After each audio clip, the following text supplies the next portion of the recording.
زراعة أم الفواكه أو فاكهة العاطفة أو الباشون فروت شجرة سهلة الزراعة ولا تحتاج العناية والرعاية الكثيرة.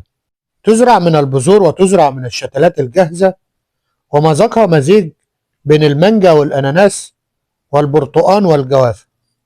زهرتها تشبه الساعة، ومن أجمل زهور الفواكه في العالم، وعلشان كده بتنفع نبات زينة قبل ما تكون فاكهة. وده سبب كتير لناس تزرعها حتى لو مش مهتمة بالمحصول.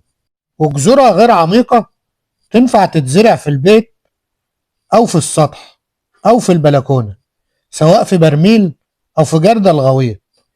أم الفواكه نبات متسلق، بتتعمل تكعيبة زي العنب، تضلل على بيتك أو حديقتك وتقلل الحرارة وشكل جمالي.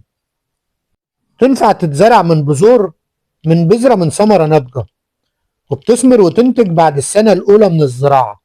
بتنتج شجرة الفواكه حوالي 20 إلى 50 كيلو في السنة، يعني حوالي 200 إلى 500 ثمرة، تختلف حسب عمر الشجرة، وبتكون ذروة الإنتاج في عامها الثالث أو الرابع.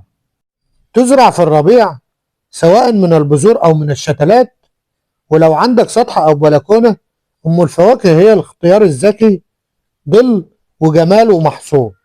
اكتب لي في تعليق هتزرعها من بذرة ولا من شتلة، ولو حابب أعمل لك فيديو مخصوص عن برنامج التسميد والإسمار خطوة بخطوة قول لي في تعليق.